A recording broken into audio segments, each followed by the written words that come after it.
Hi guys, welcome to YouTube channel Y R S class में एक बार फिर से आप सभी दोस्तों का बहुत बहुत स्वागत है। तो दोस्तों, आज की इस वीडियो में यूपी बोर्ड के द्वारा जारी किया गया विज्ञान का मॉडल पेपर जो कि आप लोगों के सामने है। जैसा कि दोस्तों, इसके पहले के वीडियो में मैंने आप लोगों को खंड का अर्थात भौतिक विज्ञान के जितने भी प्रश्न थे, इसके पहले के वीडियो में मैंने आप लोगों को अच्छे तरीके से पढ़ा दिया था। यदि आपने अभी तक वो वीडियो नहीं देखे हैं तो नीचे डिस्क्रिप्शन में लिंक दिया गया है, वहां जाकर आप इस वीडियो को अच्छे तरीके से देख सकते हैं। तो दोस्तों, आज की इस वीडियो में मैं आप लोगों को खंड खा अर्थात रसायन विज्ञान में जितने भी प्रश्न हैं वो सभी प्रश्नों इस वीडियो में मैं आप लोगों को बताने वाला हूं। और फ्रेंड, मैं ये आशा करता हूं कि आप इस वीडियो में अंत तक जरूर बने रहेंगे। तो दोस्तों, प्रश्न नंबर 5 का आपके सामने यहां से कह रहा है Zn प्लस CuSO4 जिसे कहते हैं कॉपर सल्फेट। दोस्तों, Zn को हम कहते हैं जिंक, यानी जिंक क्रिया कॉपर सल्फेट से कराने पर जिंक सल्फेट प्लस कॉपर, यानी दोस्तों जब जिंक क्रिया कॉपर सल्फेट से कराया जाता है तब जिंक सल्फेट तथा कॉपर रासायनिक अभिक्रिया किस प्रकार की है। दोस्तों, पहला यहां से है संयोजन अभिक्रिया, दूसरा है विस्थापन अभिक्रिया, तीसरा है द्विविस्थापन अभिक्रिया, चौथा है वियोजन अभिक्रिया। तो दोस्तों, इन चारों ऑप्शन में ऑप्शन नंबर आपका दूसरा सही है, विस्थापन अभिक्रिया। अब दोस्तों, प्रश्न ये बनता है किसे कहते हैं विस्थापन अभिक्रिया।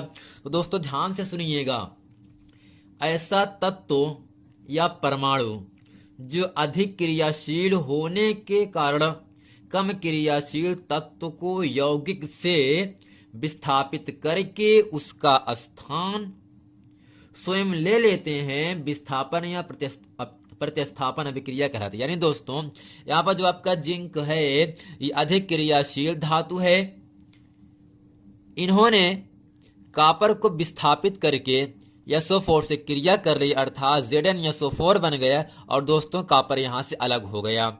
तो दोस्तों, आपको इतना ही समझना है, ऐसे तत्व या परमाणु जो अधिक क्रियाशील होने के कारण कम क्रियाशील तत्वों को या यौगिकों से विस्थापित करके उसका स्थान स्वयं ग्रहण कर लेते हैं, उससे विस्थापन या प्रतिस्थापन अभिक्रिया कहलाते हैं। जैसे दोस्तों यहाँ पर क्या दिया है, Zn plus CuSO4 zinc plus copper sulphate.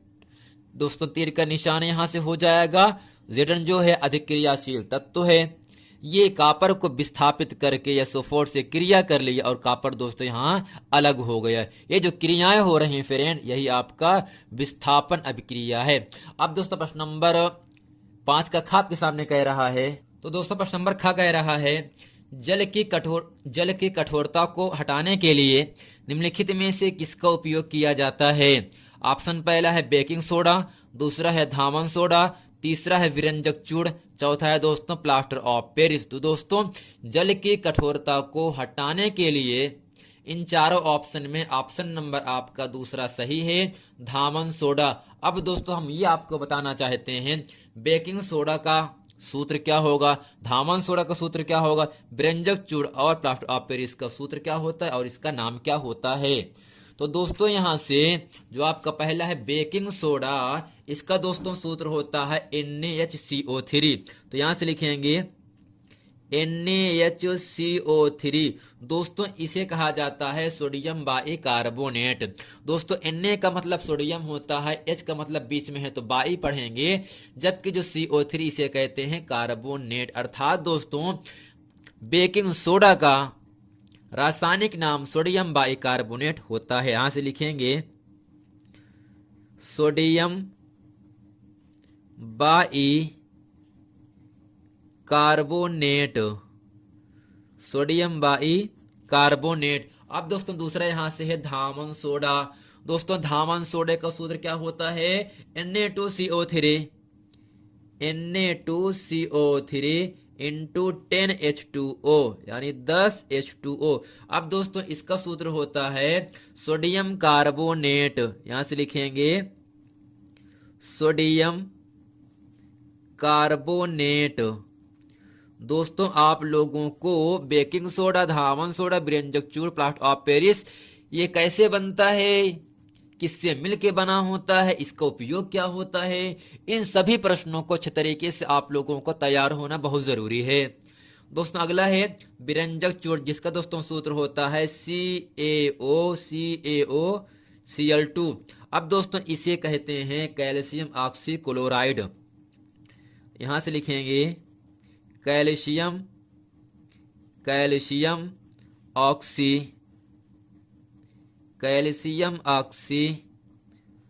Chloride. तो फ्रेंड यहाँ पर जो आपका COCl2 है ये व्यंजक चूर्ण है जिसका नाम होता है कैल्शियम ऑक्सी क्लोराइड। दोस्तों अगला है प्लास्टर ऑफ पेरिस, दोस्तों जिसका सूत्र होता है CaSO4 का होल ट्वाइस यानी 2 इंटू H2O, यानी दोस्तों जो CaSO4 का whole twice into 2 into H2O है यही आपका प्लास्टर ऑफ पेरिस का सूत्र होता है। तो फिर उम्मीद करते हैं प्रश्न नंबर खा आप समझ गए हैं। अब दोस्तों प्रश्न नंबर ग कह रहा आपके सामने, निम्नलिखित में से किस यौगिक में हाइड्रोक्साइड एक क्रियात्मक समूह है। अर्थात दोस्तों यहाँ पर जो OH है ये आपका हाइड्रोक्साइड अर्थात ये आपका ऑल जो है इसका क्रियात्मक समूह होता है। दोस्तों यहाँ से है पहला ऑप्शन, दोस्तों यहाँ से है ब्यूटेनॉन, दूसरा है ब्यूटेनॉल, तीसरा है ब्यूटेनोइक अम्ल, चौथा है ब्यूटेनल। तो फ्रेंड इन चारों ऑप्शन में ऑल का क्रियात्मक समूह दोस्तों ऑप्शन आपका दूसरा सही होता है ब्यूटेनॉल। अब दोस्तों हम ये आपको समझा देना चाहते हैं जो आपका ब्यूटेनॉल है इसका सूत्र दोस्तों क्या होगा आपका C4H9OH। अब दोस्तों इसे साधारण नाम से हम क्या पुकारते हैं, ब्यूटिल एल्कोहल। तो यहां से लिखेंगे ब्यूटिल एल्कोहल।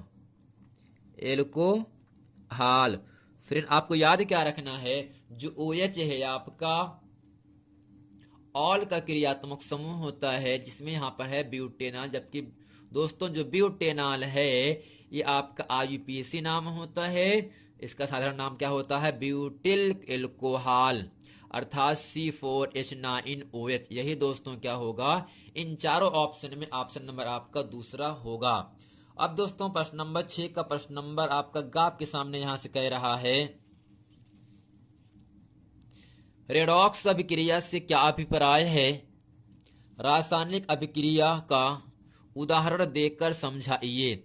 अब दोस्तों यहां से प्रश्न नंबर खा है, बेकिंग सोडा बनाने की विधि तथा उपयोग लिखिए। जैसा कि दोस्तों ये आपके सामने 2 नंबर के लिए पूछा गया है। अब दोस्तों प्रश्न नंबर ग है, आधुनिक आवर्त नियम क्या है, आवर्त सारणी के किसी आवर्त में बाएं से दाएं जाने पर परमाणु त्रिज्या में क्या परिवर्तन होता है। यानी दोस्तों ये सभी जो प्रश्न नंबर 6 के का खा गा है ये सभी प्रश्न 2-2 नंबर के लिए आपसे पूछे जाएंगे। आइए दोस्तों प्रश्न नंबर 6 का प्रश्न नंबर का खा और गा पढ़ते हैं। तो दोस्तों इसके उत्तर में हम हेडिंग करते हैं रेडॉक्स अभिक्रिया। ये दोस्तों जो आपकी अभिक्रिया है बहुत ही महत्वपूर्ण अभिक्रिया है, ये लगभग हर वर्ष हर एग्जाम में पूछा गया है।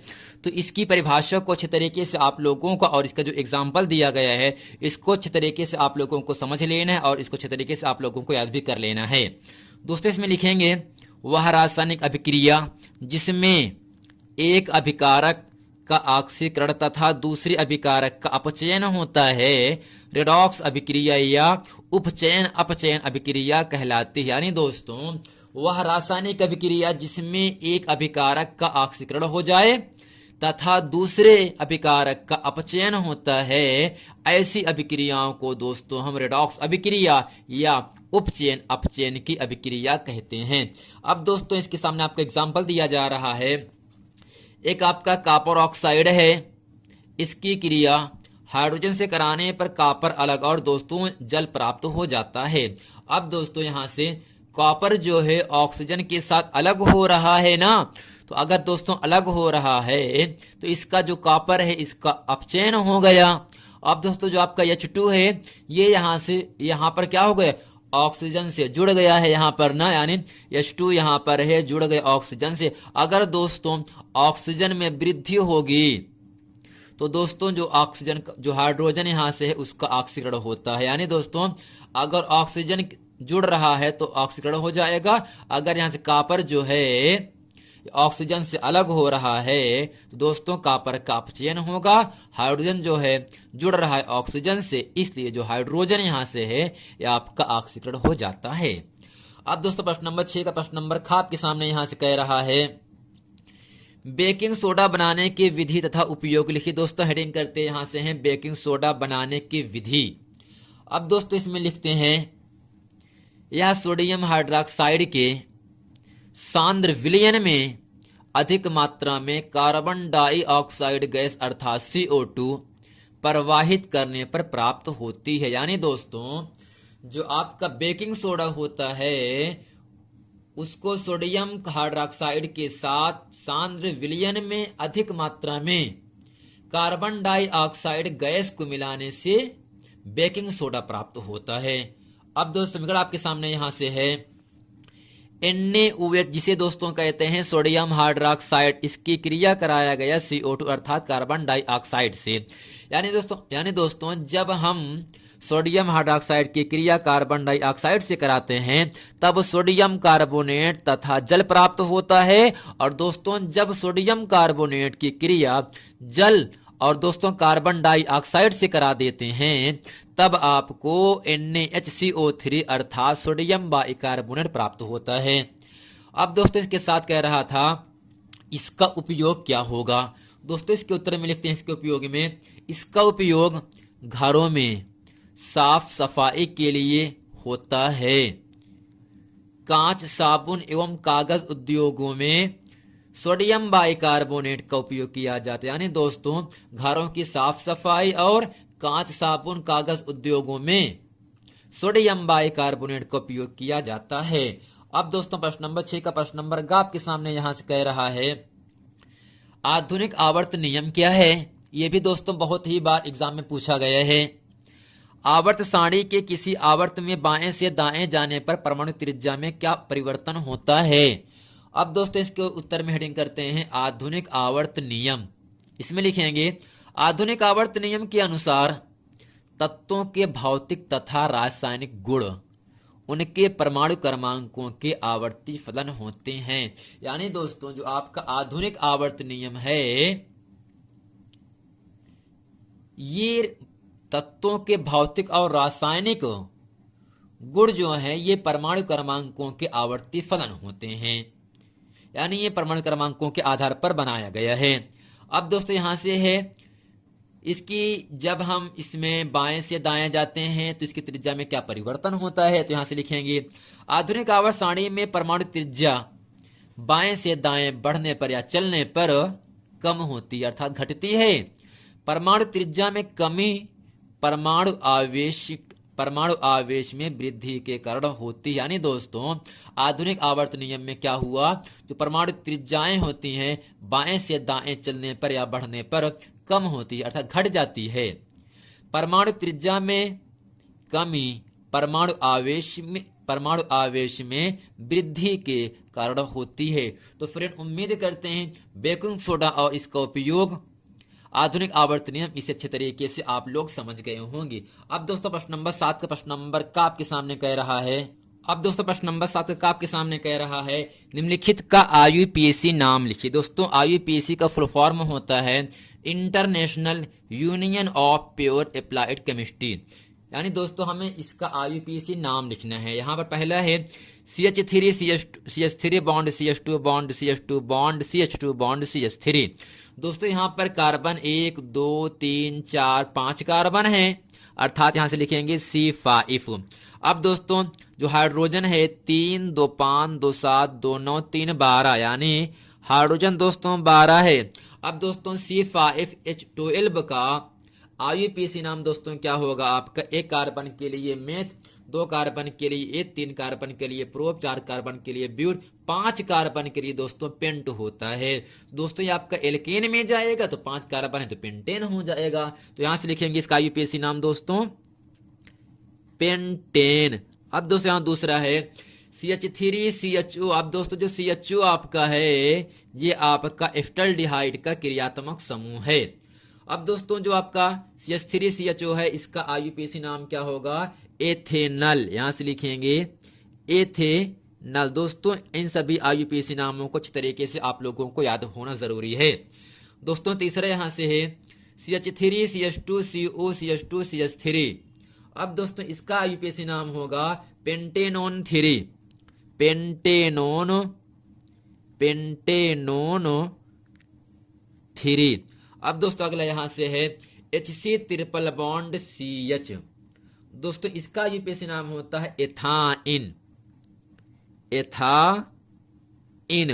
अब दोस्तों अगला है C2H5OH अर्थात एथिल एल्कोहल। दोस्तों ये बहुत ही महत्वपूर्ण प्रश्न है, लगभग हर वर्ष हर एग्जाम में एथिल एल्कोहल का IUPAC नाम लिखने के लिए आपसे पूछता है, इसलिए दोस्तों मैंने इसको लिख दिया वेरी इंपॉर्टेंट प्रश्न।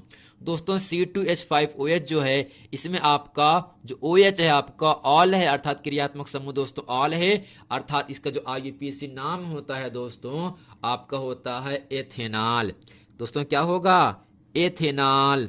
यानी दोस्तों एथिल एल्कोहल का IUPAC नाम एथेनॉल होता है।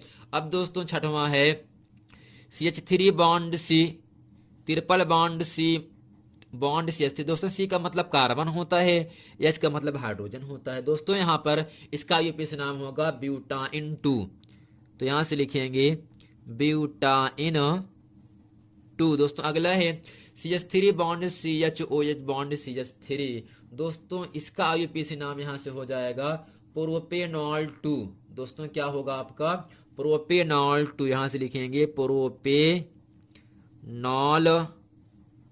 2। दोस्तों अगला यहां से है CH3 का whole twice CH bond CH2OH। दोस्तों इसका IUPAC नाम होता है 2 मेथिल प्रोपेनॉल 1।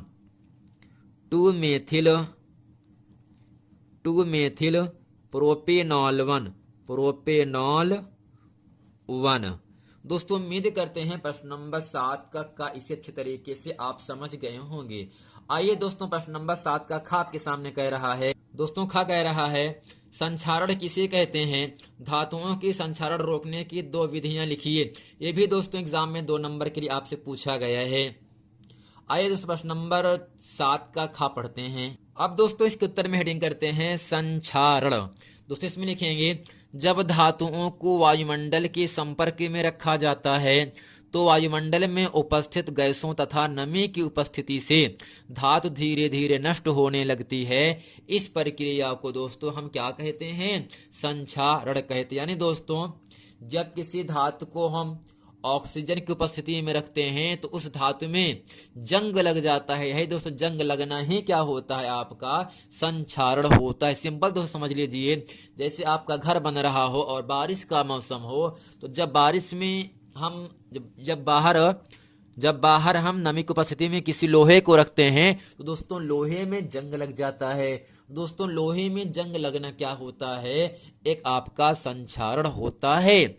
अब दोस्तों लोहे में जंग ना लगे, खिड़कियों में जंग ना लगे, तो इसके लिए दोस्तों हमें इसका उपाय क्या करना पड़ेगा? अब दोस्तों यहां सेटिंग करते हैं संक्षारण अर्थात जंग लगने के उपाय या संक्षारण को रोकने के उपाय। दोस्तों इसमें लिखेंगे धातु की सतह पर पेंट वर्निश की पतली परत चढ़ाकर। दूसरा है मशीन के पुर्जे पर तेल अथवा ग्रीस के लगाने से उनमें जंग नहीं लगती। तो तीसरा है विद्युत लेपन द्वारा लोहे की सतह पर निकिल। यानी दोस्तों धातु की सतह पर हमें पेंट लगा देने से धातुएं कभी संक्षारित नहीं होती, अर्थात जल्दी जंग नहीं लगता है। अब दोस्तों यहां से कह रहा है प्रश्न नंबर आपका 8वां आपके सामने यहां कह रहा है निम्नलिखित पर टिप्पणी लिखिए। पहला दोस्तों है कार्बनिक यौगिकों में प्रतिस्थापन अभिक्रिया।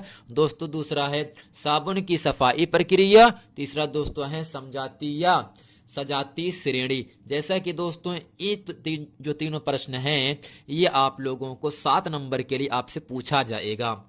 आइए दोस्तों प्रश्न नंबर 8 का फर्स्ट, सेकंड और थर्ड पार्ट पढ़ते हैं। अब दोस्तों इसके उत्तर में हेडिंग करते हैं कार्बन यौगिकों में प्रतिस्थापन अभिक्रिया। दोस्तों इसमें लिखेंगे ऐसा तत्व या परमाणु जो अधिक क्रियाशील होने के कारण कम क्रियाशील तत्वों को यौगिकों से विस्थापित करके यानी हटा करके उसका स्थान स्वयं ले लेते हैं।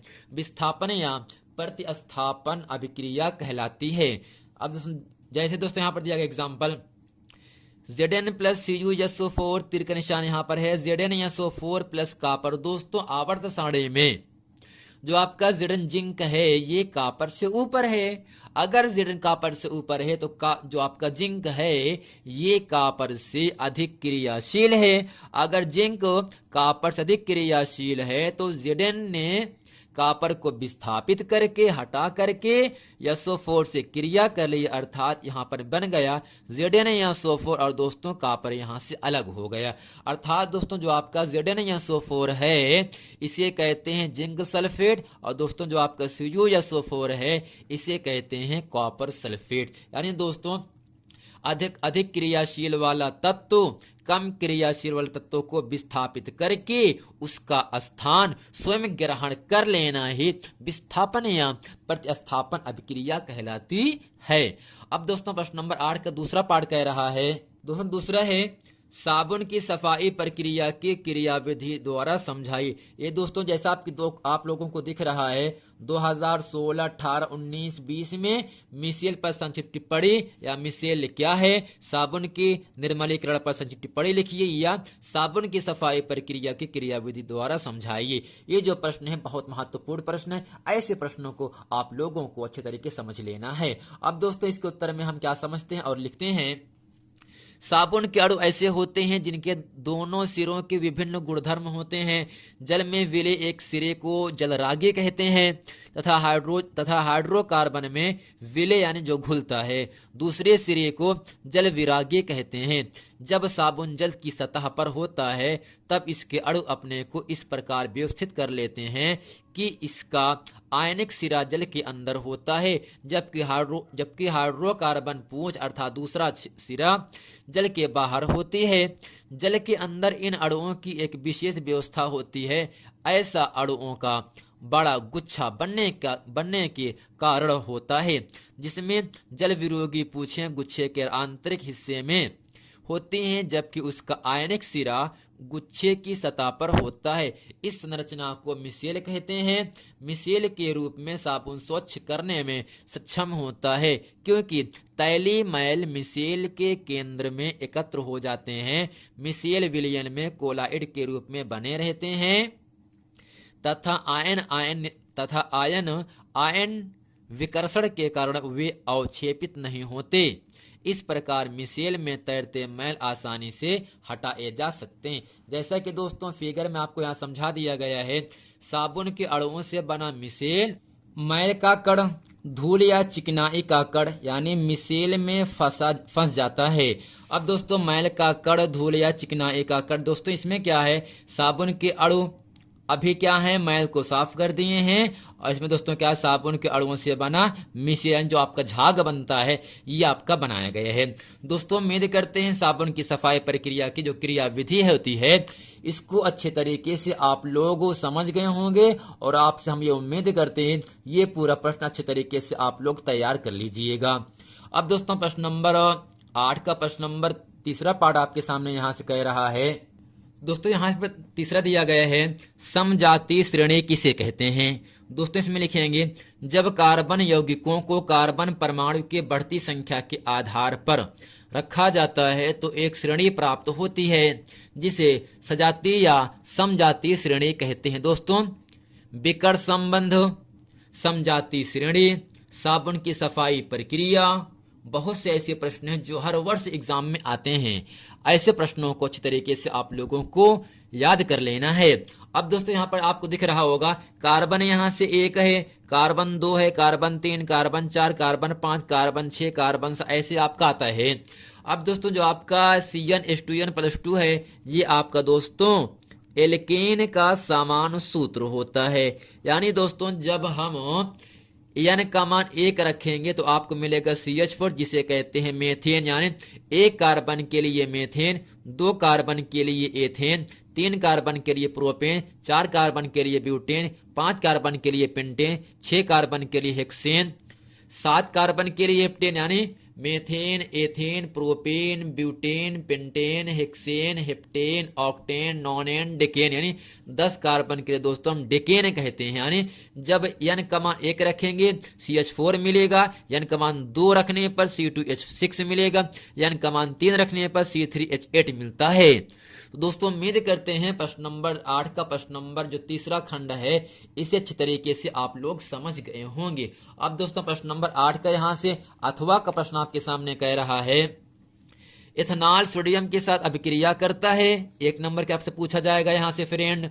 दोस्तों दूसरा यहां से है, एथिल एल्कोहल को 463 केल्विन ताप पर सांद्र सल्फ्यूरिक अम्ल के साथ गर्म किया जाता है। तीसरा है, मेथेन को वायु में जलाया जाता है। चौथा दोस्तों यहां से है, एथेनोइक अम्ल एथेनॉल के साथ अभिक्रिया करता है। और दोस्तों यहां से पांचवा कह रहा है, पांचवा यहां से है, एथेनोइक अम्ल सोडियम कार्बोनेट से क्रिया करता है। छठवां दोस्तों यहां से है, एथेनोइक अम्ल की सोडियम हाइड्रोजन कार्बोनेट के साथ क्रिया। सातवां यहां से है, एथिल एल्कोहल का क्षारी KMnO4 की उपस्थिति में ऑक्सीकरण। यानी दोस्तों जो आपका KMnO4 है यही आपका लाल दवा है जिसका नाम होता है पोटेशियम परमैंगनेट। यानी कुएं में कीटाणुओं को नष्ट करने के लिए KMnO4 अर्थात लाल दवा का उपयोग किया जाता है। आइए दोस्तों प्रश्न नंबर 8 का जो अथवा का प्रश्न है, जो समीकरण आपको बनाना है, इसको अच्छी तरीके से हम आप लोगों को बताते हैं। दोस्तों पहला क्या है, एथेनॉल सोडियम के साथ अभिक्रिया करता है। यानी दोस्तों यहाँ पर जो C2H5OH है ये आपका एथेनॉल है, जो आपका Na आपका सोडियम है। यानी जब एथेनॉल की क्रिया सोडियम से कराया जाता है दोस्तों तो आपको C2H5Na अर्थात एथनॉक्साइड प्राप्त होता है, और इसके साथ ही दोस्तों हाइड्रोजन गैस बाहर निकल जाती है। ये चीजें आपको अच्छे तरीके से याद रखना है, किससे क्रिया करके क्या बनता है और क्या बाहर निकलता है। अब दोस्तों यहाँ पे दूसरा है, एथिल एल्कोहल को 443 केल्विन ताप पर सांद्र सल्फ्यूरिक अम्ल के साथ गर्म किया जाता है तो दोस्तों क्या बनता है। यानी दोस्तों जब एथिल एल्कोहल की क्रिया सांद्र H2SO4 की उपस्थिति में गर्म किया जाता है तब दोस्तों एथीन प्राप्त होता है जिसका सूत्र होता है C2H4। अब दोस्तों प्रश्न नंबर तीसरा यहां से है, मेथेन को वायु में जलाया जाता है। तो दोस्तों आपको क्या याद रखना है, कोई भी वस्तु अगर जलती है तो वायु की उपस्थिति में ही जलती है। अगर दोस्तों वायु ना हो तो कोई भी वस्तु जलेगी नहीं। अगर दोस्तों वायु ना हो, हवा ना हो तो कोई भी वस्तु जल नहीं पाएगी। तो दोस्तों मेथेन की क्रिया जब कराते हैं ऑक्सीजन से अर्थात वायु से कराते हैं तब दोस्तों यहां से CO2 + 2H2 अर्थात कार्बन डाइऑक्साइड और जल प्राप्त होता है। यानी दोस्तों मेथेन की क्रिया ऑक्सीजन से कराने पर कार्बन डाइऑक्साइड और जल प्राप्त होता है। अब दोस्तों यहां से चौथा यहां से कह रहा है, एथेनॉइक अम्ल एथेनॉल के साथ अभिक्रिया करता है। दोस्तों हम यहां से याद कर लेते हैं, जो आपके एथेनॉल है इसका सूत्र होता है C2H5, जो यानी दोस्तों जो आपका एथिल अल्कोहल है इसका IUPAC नाम क्या होगा, एथेनॉल होता है। और दोस्तों एथेनोइक अम्ल का सूत्र होता है CH3COOH, जिसे कहते हैं एस्टिक अम्ल। दोस्तों इसे क्या कहते हैं, एस्टिक अम्ल कहते हैं। तो फ्रेंड आपको याद क्या रखना है, एथेनॉल की क्रिया एथेनोइक अम्ल से कराने पर CH3COOC2H5 अर्थात एस्टर प्राप्त होता है। और दोस्तों एस्टर प्राप्त होने के साथ साथ आपका जल भी प्राप्त होता है। यानी फ्रेंड एथेनोइक अम्ल की क्रिया एथेनॉल से कराने पर एस्टर और जल प्राप्त होता है। तो फ्रेंड उम्मीद करते हैं पॉइंट नंबर 4 इसे अच्छे तरीके से आप समझ गए होंगे। दोस्तों पांचवा पॉइंट यहाँ आपके सामने है, एथेनोइक अम्ल सोडियम कार्बोनेट से क्रिया करता है। यानी दोस्तों जो आपका एथेनोइक अम्ल अर्थात एस्टिक अम्ल, अब दोस्तों सोडियम कार्बन जिसका सूत्र होता है Na2CO3 अर्थात दोस्तों यहाँ से CH3COOH नेगेटिव जो है ये आपका Na से क्रिया करके CH3COONA अर्थात सोडियम एस्टेट और दोस्तों यहाँ से H+ और CO3-2 क्रिया करके कार्बन डाइऑक्साइड और जल अलग हो गए। यानी दोस्तों एस्टिक अम्ल की क्रिया सोडियम कार्बोनेट से कराने पर सोडियम एसिटेट कार्बन डाइऑक्साइड और जल प्राप्त होता है। ये चीजें दोस्तों अच्छे तरीके से आप लोगों को समझ लेना है। दोस्तों यहाँ छठवां पॉइंट आपके सामने है एथेनोइक अम्ल की सोडियम हाइड्रोजन कार्बोनेट के साथ क्रिया। यानी दोस्तों एथेनोइक अम्ल अर्थात एस्टिक अम्ल की क्रिया सोडियम बाइकार्बोनेट से कराने पर CH3CON ने प्राप्त होता है। अब दोस्तों यहाँ पर जो आपका CH3COO माइनस है ये Na+ से क्रिया करके CH3CON ने प्राप्त हो गया, और दोस्तों CO3 जो है ये CO2 और H जो है HS से क्रिया करके H2O प्राप्त हो जाता है। अब दोस्तों प्रश्न नंबर 7वां पॉइंट आपके सामने यहाँ से है एथिल एल्कोहल का क्षारीय KMnO4 की उपस्थिति में ऑक्सीकरण। यानी दोस्तों जो आपका एथिल एल्कोहल है अर्थात CH3CH2OH है, जब इसकी क्रिया क्षारीय KMnO4 अर्थात जब इसे हम गर्म करते हैं तब दोस्तों CH3COOH प्राप्त होता है, जिसे दोस्तों हम कहते हैं एस्टिक अम्ल। यानी दोस्तों एथिल एल्कोहल की उपस्थिति में एथिल एल्कोहल जब KMnO4 की उपस्थिति में हम गर्म करते हैं तो फ्रेंड एस्टिक अम्ल प्राप्त होता है, जिसका सूत्र होता है CH3COOH। फ्रेंड उम्मीद करते हैं इस पूरे वीडियो में जितने भी महत्वपूर्ण प्रश्न थे मैंने आप लोगों को अच्छे तरीके से बता दिया। तो फ्रेंड उम्मीद करते हैं ये पूरा प्रश्न वीडियो अच्छे तरीके से आप लोग समझ गए होंगे। यदि फ्रेंड इसके पहले का वीडियो आप लोग नहीं देखे हैं तो नीचे दोस्तों डिस्क्रिप्शन में लिंक दिया गया है, वहां जाकर आप इस वीडियो को अच्छे तरीके से आप देख सकते हैं। मिलते हैं फ्रेंड नेक्स्ट वीडियो में, तब तक के लिए थैंक यू।